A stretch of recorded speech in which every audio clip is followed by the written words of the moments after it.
আলোচনা করব এপ্রিল মাসের রাশিফল নিয়ে। আজ রয়েছে মেষ রাশির ভরণী নক্ষত্র। ভরণী নক্ষত্রের জাতক জাতিকাদের সময়টা আসলে কোন দিকে যাচ্ছে একটু বিশ্লেষণ করার চেষ্টা করব আজকে। প্রথমেই কোন গ্রহ কোথায় আছে সেটা একটু দেখে নিই। দীর্ঘদিন ধরে কেতু ষষ্ঠ ঘরে আছে এবং নতুনভাবে মঙ্গল চতুর্থে আসলো, অর্থাৎ কর্কটে আসলো, এখানে মঙ্গল নিঃস্ত হয়। এরপরে বৃহস্পতি বৃষ রাশিতে রয়েছে, সেখানে বৃষ রাশি এইবার নক্ষত্র পরিবর্তন করে রোহিণী নক্ষত্রে চলে আসছে বৃহস্পতি। সেটা একটা শুভ নক্ষত্র বৃহস্পতির জন্য, তো বৃহস্পতি এখানে তাহলে ভালো ফল দেবে। আর মঙ্গল তাহলে কেমন ফল দেবে? মঙ্গল যেহেতু বৃহস্পতির নক্ষত্র অবস্থান করবে কিন্তু নিঃস্ত, সুতরাং মঙ্গল এখানে বৃহস্পতির অবস্থান অনুসারে ফল দেবে। মঙ্গল এখানে নিঃস্ত থাকলেও মোটামুটি ভালো ফলই দিবে, কারণ লগ্নপতি একই সাথে, এই মঙ্গল লগ্নপতি, আবার সে অষ্টমপতি কিন্তু আছে চতুর্থে। এই জন্য মঙ্গল মানে ভালো ফলের পরিমাণটাই বেশি দেবে। আর কেতু কি করবে? কেতু যেহেতু ষষ্ঠে আছে, সাধারণত কেতু ষষ্ঠে ভালো ফল দেয় না, কেতু ভালো ফল দেয় দ্বাদশে, এবং নবম ঘরেও কেতু ভালো ফল দেয়। তো তার মানে এখানে কেতু অতটা ভালো ফল দেবে না, কিন্তু কেতুর উপরে যে সমস্ত গ্রহের দৃষ্টি রয়েছে তার মধ্যে কিন্তু কেতু যার ঘরে অবস্থান করছে তার দৃষ্টিটাও রয়েছে, এবং কেতু যার নক্ষত্রে অবস্থান করছে রবি, সেই রবির দৃষ্টিটাও কেতুর উপর রয়েছে। এর অর্থ এই যে কেতু এখানে অশুভ ফল দিতে চাইলেও আংশিক শুভ ফল তাকে দিতেই হচ্ছে। এরপরে 12 নম্বর ঘরে যাব। 12 নম্বর ঘরে দেখতে পাচ্ছি সেখানে রাহু আছে, শনি আছে, রবি আছে, এরপরে বুধ শুক্র রয়েছে সেখানে। তার মানে 12 নম্বর ঘরটা কিন্তু অনেক বেশি প্রভাবিত একটা ঘর ভরণী নক্ষত্রের জন্য। ভরণী নক্ষত্রের অধিপতি শুক্র, সে আছে 12 নম্বর ঘরে। এখন শুক্র 12 নম্বর ঘরে থাকলে সেটা নেগেটিভ হয়ে যাওয়ার কথা, কিন্তু শুক্র সেখানে তুঙ্গি। এবং এই ভরণী নক্ষত্রের রাজযোগকারী গ্রহ কে কে সেটা একটু জানতে হবে। ভরণী নক্ষত্রের অধিপতি শুক্র, সে আছে 12 নম্বর ঘরে কিন্তু তুঙ্গি হয়ে। মেষ রাশির অধিপতি মঙ্গল, সে চতুর্থে আছে এবং কেন্দ্রে আছে কিন্তু আবার নিঃস্ত। এরপরে রাজযোগকারী গ্রহ চন্দ্র, চতুর্থের অধিপতি চন্দ্র, সে তো প্রতিনিয়ত ঘুরতে থাকে, সুতরাং তার অবস্থান নিয়ে আলোচনা ওইভাবে করে লাভ নেই। তারপরে পঞ্চম ঘরের অধিপতি রবি, সেও রাজযোগকারী গ্রহ, সে এই মাসে দ্বাদশে দেখা যাবে তাকে। এখন 12 নম্বর ঘরে পঞ্চমপতির অবস্থান, সে কেমন ফল দেবে এটা নিয়ে একটু প্রশ্ন থেকেই যায়। তো আলোচনা শুরু করব। সেখানে এই যে গ্রহ নক্ষত্রের অবস্থান, সেই অবস্থানগুলো আসলে কোন দিকে আমাদেরকে নিয়ে যাচ্ছে সেটা নিয়ে বিশ্লেষণ এক এক করে শুরু করা যাক। তার মানে আমরা এতক্ষণ যে আলোচনাটা করলাম, এখানে মেষ রাশির অধিপতি এবং তার রাজযোগকারী গ্রহ এবং ভরণী নক্ষত্রের যে অধিপতি, তাদের অবস্থান কিন্তু দেখে বোঝা যায় যে এই সময়ে ভালো এবং মন্দ উভয়েরই একটা সংমিশ্রণ লক্ষ্য করা গেল। কালসর্পযোগ নিয়ে প্রথমে আমি এবার আলোচনা শুরু করব। কালসর্পযোগটা দিয়ে আমি এখানে কি বোঝাতে চেয়েছি, এখানে মূলত মাসের প্রথম 10 দিন দেখা যাবে রাহু কেতু অক্ষের একদিকে সমস্ত গ্রহ রয়েছে, যার কারণে কালসর্পযোগ। অনেকেই কালসর্পযোগের এই সময় জন্মাবে, অর্থাৎ 1 থেকে 10-এর মধ্যে জন্মাবে। এই তারিখে যাদের জন্ম হবে, যে সমস্ত শিশুদের, তাদের কালসর্পযোগ থাকবে, এবং কালসর্পযোগ থাকার কারণে তাদের ভাগ্যটা কেমন হবে? এক পেশে ভাগ্য, অর্থাৎ তারা যে কোনো কিছুতেই ভালো হোক মন্দই হোক, তার ভিতর থেকে তাদের যে পীড়া, সেটা একটু লাভ হবে। আমি খেয়াল করে দেখেছি যাদের কালসর্পযোগ থাকে তাদের জীবনে দুঃখ কষ্টের পরিমাণটা বেশি থাকে, অর্থাৎ আনন্দ পেলেও তারা দুঃখ পায়। মনে করেন আমরা মুভি দেখলাম, মুভি দেখে আনন্দ পাবো, কিন্তু মুভিটাও তারা দেখে দুঃখের মুভি, অর্থাৎ যে মুভি দেখলে দুঃখ ভাব হয়, দুঃখ অনুভব হয়, সেই ধরনের মুভি। তো এইরকম আর কি বিষয় থাকে যে তাদের জীবনে সব কিছুর সাথেই দুঃখের একটা মিশ্রণ থাকেই। এবং কালসর্পযোগ যাদের থাকে তাদের অনেক ক্ষেত্রেই আমি দেখেছি পরিণতিও ভয়াবহ হয়।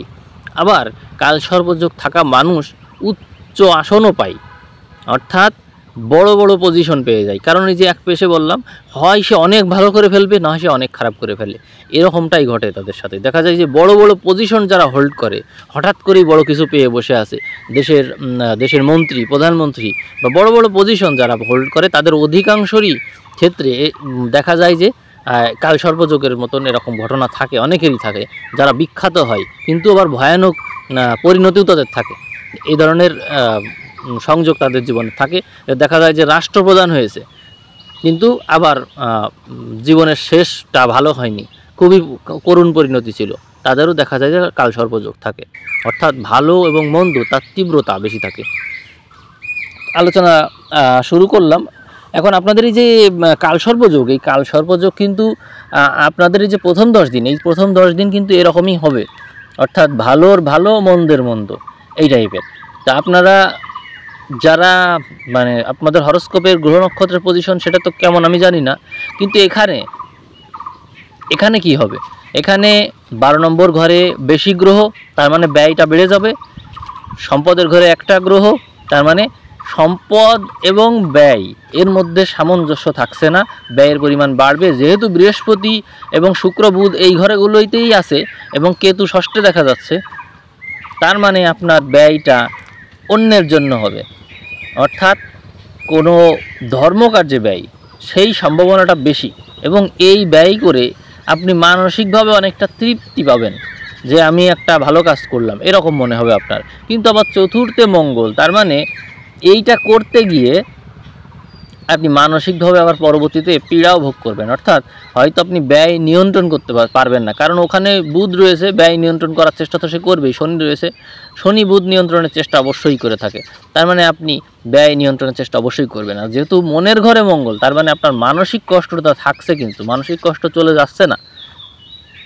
তার মানে মানসিক কষ্ট যদি থাকে এবং ধর্মকার্যে বা অন্যের জন্য আপনি যদি ব্যয় করেন, তাহলে আলটিমেটলি সেখান থেকে আপনার কী লাভ হবে? জ্ঞান, অবশ্যই জ্ঞান লাভ হবে, এবং এই জ্ঞান আপনাকে মোহশূন্য করবে। অর্থাৎ কারোর প্রতি কোনো আগ্রহ আপনি আর বোধ করবেন না, নিষ্প্রিয় হয়ে যাবেন, সব কিছুর প্রতি একটা নিষ্প্রিয় ভাব। অর্থাৎ কোনো একটা কিছু মারা গেল, আপনি জাস্ট দেখলেন, গাছের মতন দেখলেন, কিন্তু কোনো অনুভব ওইভাবে নেই।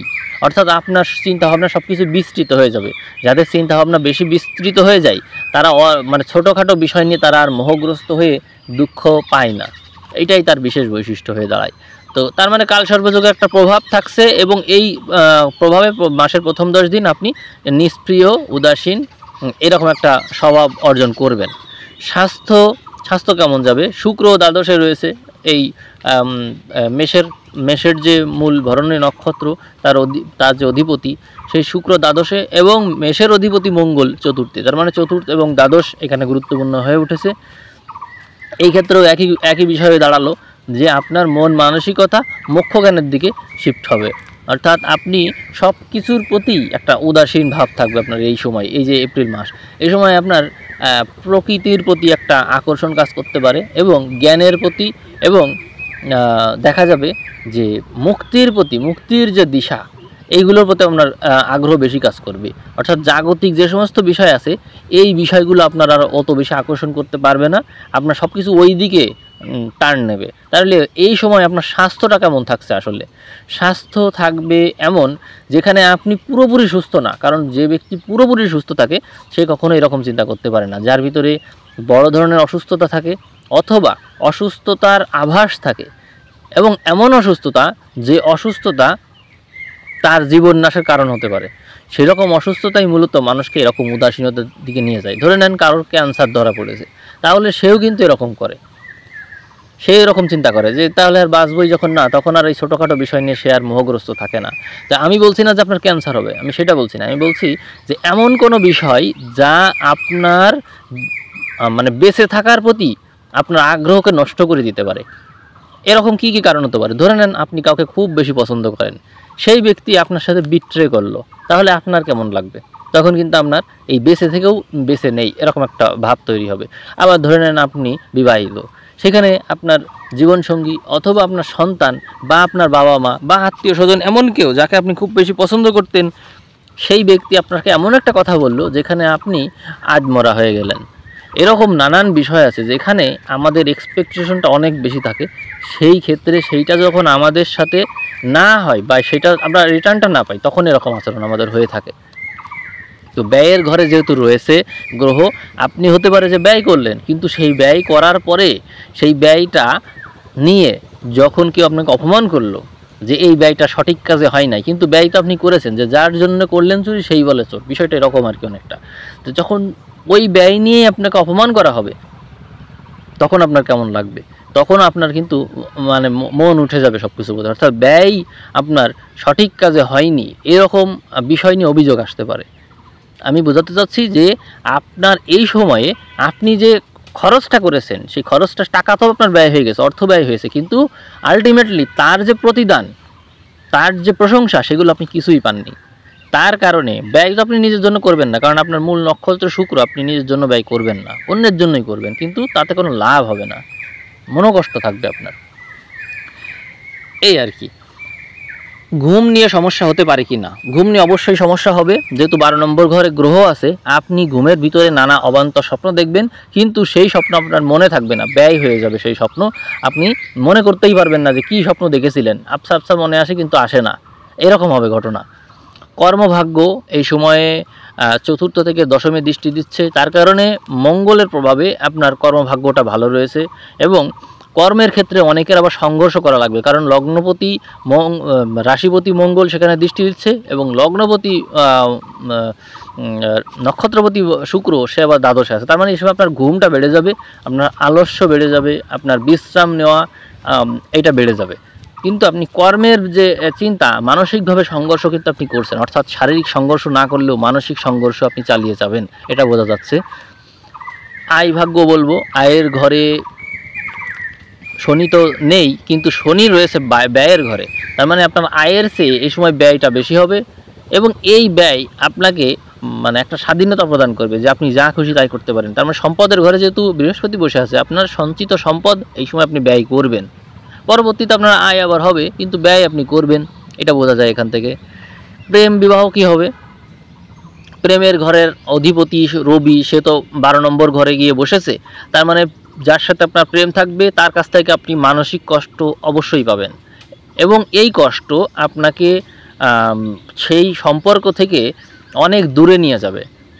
মানে পৃথিবী এবং সূর্যের সম্পর্ক যেমন, একজন আর একজনের সাথে তাদের প্রতিনিয়ত দেখা হচ্ছে কিন্তু কথা হয় না, অথবা হচ্ছে সম্পর্ক ঠিকই আছে কিন্তু ভাব বিনিময় নেই, এই টাইপের সম্পর্ক চলবে।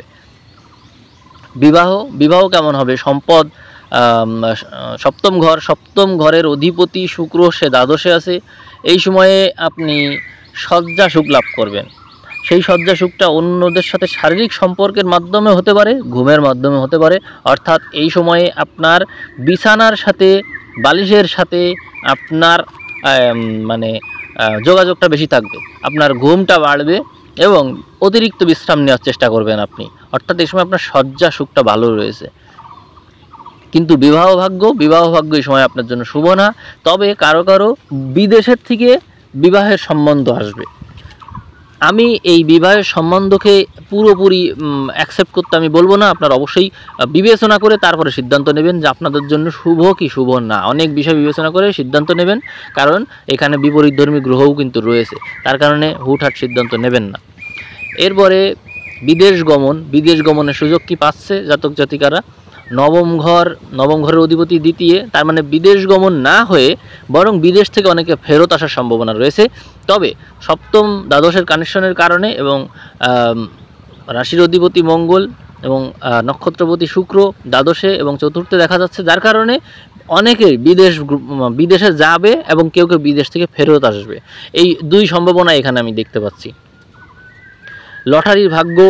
লটারির ভাগ্য এই সময় আমি শুভ মনে করছি না, তবে যেহেতু 12 নম্বর ঘরে বেশি গ্রহ, তাই লটারি না কাটাই ভালো হবে আপনাদের জন্য। এই সময় লটারি কাটার দরকার নেই, আপনারা এটা অ্যাভয়েড করুন।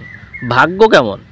নবমপতি বৃহস্পতি দ্বিতীয় ঘরে আছে, তার মানে সম্পদ সংক্রান্ত ভাগ্যটা আপনাদের শুভ রয়েছে, এবং জ্ঞানও তো সম্পদ, সুতরাং জ্ঞান অর্জনের মাধ্যমে যে সম্পদ অর্জন করার কথা, সেই সম্পদ আপনারা এই মুহূর্তে অর্জন করতে চলেছেন।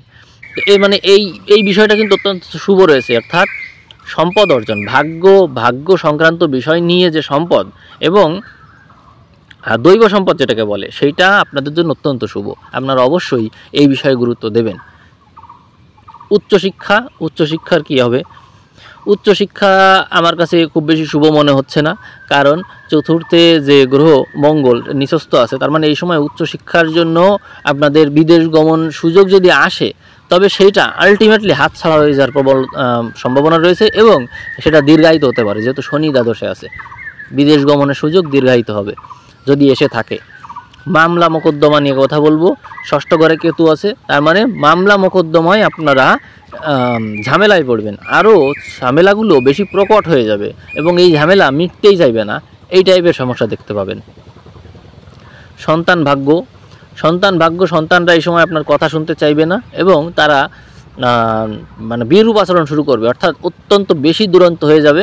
কিন্তু মনে রাখবেন, যেহেতু বিপরীতধর্মী গ্রহ দ্বাদশে রয়েছে আপনার এবং সেটার সাথে সন্তানের অধিপতিও রয়েছে, তার মানে সন্তানরা এই সময় নানা সমস্যায় পড়বে এবং বিপদ আপদে পড়ার প্রবল সম্ভাবনা রয়েছে।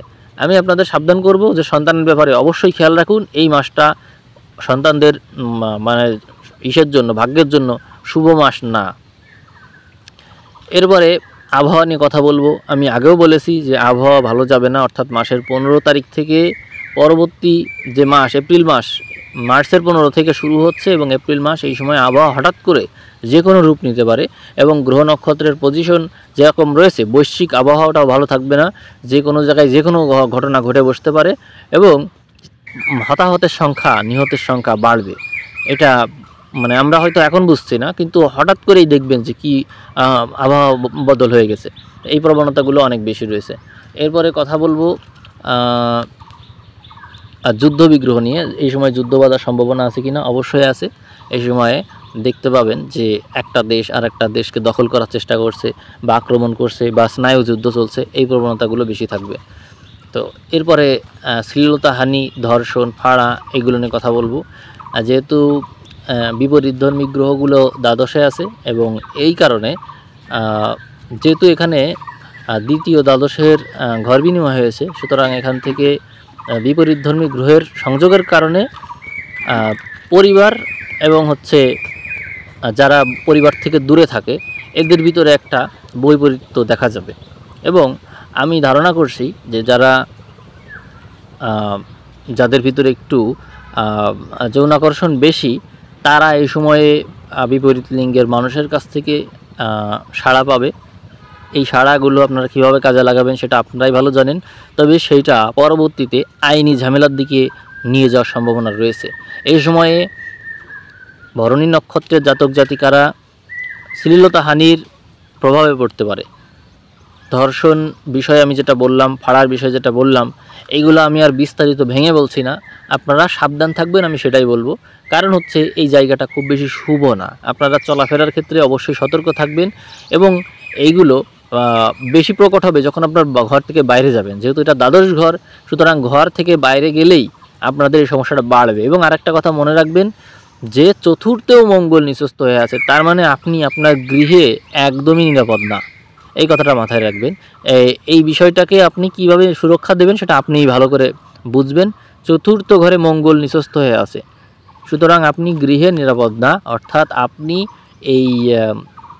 এই সময়ে এই শ্লীলতাহানি বা ফাঁড়া বা ধর্ষণ এর যে প্রবল সম্ভাবনা, সেটা কিন্তু আপনার সাথে রয়েছে। সুতরাং আপনি এখানে অবশ্যই সাবধান থাকবেন। নিজের মান সম্মান নিজেকে বাঁচাতে হবে। গৃহিণী বয়স্কদের আমি একই কথা বলবো, বিশেষ করে গৃহিণীদের বলবো যে আপনারা এই সময়ে সাবধানে থাকুন, কারণ এই প্রবণতাগুলো আপনাদের সাথে ঘটার সম্ভাবনা অনেক বেশি। কারণ চতুর্থে নিচস্থ মঙ্গল, আপনি তো রাশির অধিপতি হয়ে এখানে অবস্থান করছেন এবং শুক্র জর্জরিত। শুক্র এমন একটা প্ল্যানেট যে কারোর নেগেটিভ প্রভাবে থাকলে নেগেটিভ হয়ে যায়, তার দুষ্ট হয়ে যায় বা তাদের প্রভাবে পড়ে যায়। সুতরাং এই সময় আপনার নিজের চরিত্র নিজেকেই ধরে রাখতে হবে। বয়স্কদের সময়টা নিয়ে কথা বলবো। বয়স্কদের শরীর স্বাস্থ্য এই মাসে ভালো যাওয়ার তেমন সম্ভাবনা নেই। সর্দি, কাশি, হাঁপানি, কফের সমস্যা, স্ট্রোক এবং বুকের সমস্যা এগুলো প্রবল রয়েছে। হাড়ের সমস্যাও রয়েছে, এগুলো নিয়ে আপনারা সাবধান থাকবেন। এরপরে পড়াশোনায় মন বসানো কষ্ট হবে এই মাসে। এটাই বলবো। চাকরি ভাগ্য এই সময়ে চাকরির জন্য যারা ক্রমাগত লেগে থাকবে, যারা মন প্রাণ দিয়ে লেগে থাকবে কেতুর কারণে, তারা অবশ্যই সফল হবে এবং চাকরিটা মানে বাড়ি থেকে দূরে হওয়ার সম্ভাবনা অনেক বেশি থাকবে। আর বিদেশ ভাগ্যটা মানে চাকরি সূত্রে বিদেশ গমন বা বৈদেশিক কোনো ভ্রমণ, এগুলো লাভ হবে, বৈদেশিক ডিগ্রি অর্জন এগুলো লাভ হবে। ব্যবসা ভাগ্য কেমন? ব্যবসা এই সময় বিদেশের সাথে যদি বা বৈদেশিক পার্টনারের সাথে বিজনেস করতে পারেন খুবই ভালো, এটা ভালো। এই সময় গর্ভধারণ একদমই শুভ না এবং এই গর্ভধারণের ফলে সন্তান খুব বেশি ভালো হবে না, দুর্ভাগ্য থাকবে এবং এই সময়ে সন্তান থার্ড জেন্ডার বা বিকলাঙ্গ এই টাইপের হওয়ার সম্ভাবনা বেশি, কারণ শুক্র দুষ্ট আছে। এই সময় ডিভোর্স হওয়ার প্রবণতাটা কত? হ্যাঁ, ডিভোর্স হওয়ার অনেক সম্ভাবনা আছে। এমনকি আপনার সাথে কারোর যদি বিবাহ নাও হয়ে থাকে কিন্তু বৈবাহিক সম্পর্ক বা স্বীকৃতি আছে, তাহলে তার সাথেও আপনার সম্পর্ক ভেঙে যাওয়ার প্রবল সম্ভাবনা আছে। তো এই সময়ে একটা মানসিক দূরত্ব থেকেই যাবে। এই সময় মৃত্যুযোগ আছে কি না? অষ্টমপতি মঙ্গল চতুর্থে আছে এবং দ্বাদশে গ্রহ আছে, এই সময় আপনার মৃত্যুযোগও আছে।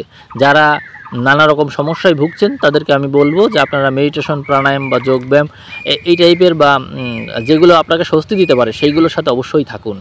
আমি আগেই বলেছি যে এই সময়ে ব্যয় নিয়ন্ত্রণ করা একটু মুশকিল হবে, বরং আপনার সঞ্চিত সম্পদ থেকে আপনার ব্যয়টা বেশি হবে, এমনকি আপনার যা আয় হবে তাও ব্যয় হয়ে যাবে, এই সম্ভাবনা প্রবল হয়ে থাকলো এই সময়ে। সুতরাং ব্যয় নিয়ে একটু আপনাকে সংকুচিত হওয়ার চেষ্টা করতে হবে। এই সময়ে দুর্ঘটনার সম্ভাবনা বেশি আছে, এ কথা আমি আগেও বলেছি, এখনও বলছি। এবং এই দুর্ঘটনাগুলো সাধারণত আপনার কর্মক্ষেত্রে, বাড়ি থেকে বাইরে গেলে এবং ঘরেও কিন্তু এগুলো হওয়ার সম্ভাবনা রয়েছে। অর্থাৎ ঘরে আপনি অগ্নি সংক্রান্ত যে কোনো বিষয়, এর থেকে অবশ্যই সাবধান থাকবেন। ইলেকট্রিসিটির সাথে সম্পর্কিত যে কোনো বিষয় থেকে আপনি অবশ্যই সাবধান থাকবেন, এই কথাই বলবো।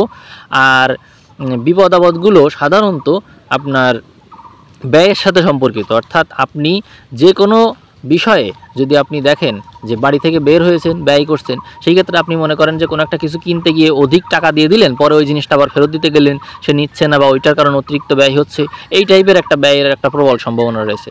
আর্থিক ক্ষতির সম্ভাবনা আপনার বেশি। আর সমাধান কি বলবো? আমি সবসময় সমাধান হিসেবে বলে থাকি যে আপনারা মেডিটেশন করুন, প্রাণায়াম করুন। মেডিটেশনটাই সবচেয়ে ভালো, শিবমন্ত্র মেডিটেশনটা সবচেয়ে ভালো আমি মনে করি। এটা আপনাকে শূন্যতার জ্ঞান প্রদান করে, যা সমস্ত কিছুকে মোহমুক্ত করতে পারে। তো ঠিক আছে, আজ এই পর্যন্তই। ভালো থাকবেন সবাই, ধন্যবাদ।